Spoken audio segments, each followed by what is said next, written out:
عليكم ورحمة الله وبركاته. ازيكم يا حبايبي، عاملين ايه؟ ما تستعجلوش على المنظر. دي لحمة الراس اللي قلت لكم هوريها لكم. في خطوة مهمة لازم تعرفوها، حبيت اوريها لكم. معلش لسوء المنظر. دي لازم تتنضف اول ما تجيبيها من الجزار على طول.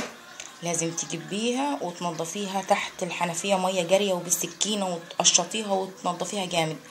والخطوة التانية بتروحي تجيبي ميه وتحطيها على النار، ميه فقط لا غير، من غير ملح ولا غير اي حاجه، وتروحي ساقطه فيها لحمه الراس كده. هتاخد دي تصمت، مش هتستلق، تصمت.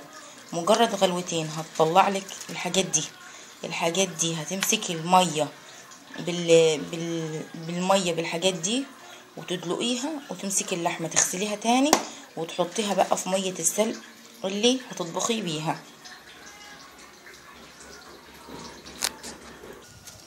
وهنا شكلها بعد ما خدناها ونضفناها ودلقنا الميه بتاعتها اللي بتاعت الصمت، وقشطتها كويس جدا بالسكينه، نضفتها كويس جدا. خدتها برضو على الحوض تاني بالسكينه ونضفتها.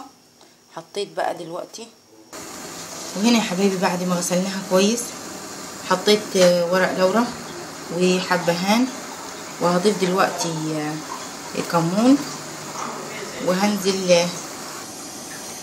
وده شكلها على النار. حطينا كل التوابل، بس طبعا ما بحطش ملح عشان ايه ما تطولش في السوا. وهغطي عليها واسيبها تستوي، كل ما تنقص الميه بتاعتها هزودها واسيبها لغايه ما تستوي خالص.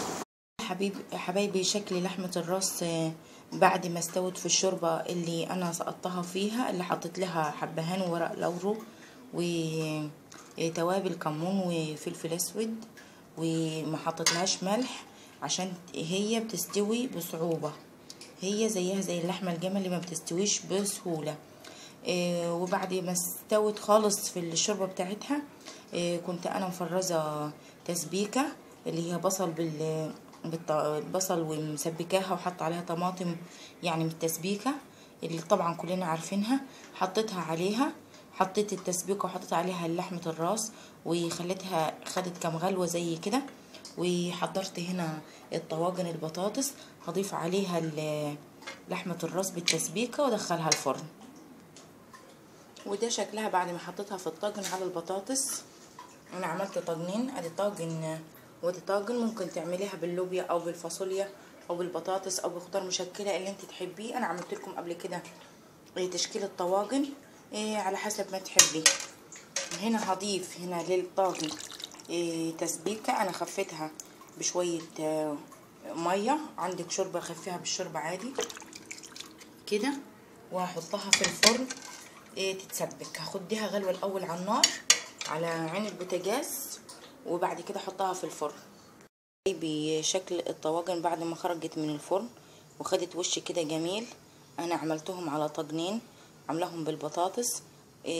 ادي طاجن وادي طاجن، جربوها هتلاقوا طعمها جميل جدا وهيعجبكم. وخفيفه كده، مش عاملاها بدهون ولا بحاجات كده، انها خفيفه خالص جدا عاملاها. جربوها هتعجبكم ان شاء الله. ما تنسوناش بقى في اللايك والشير وسبسكرايب، فعلوا الجرس يا حبايبي. السلام عليكم ورحمه الله وبركاته.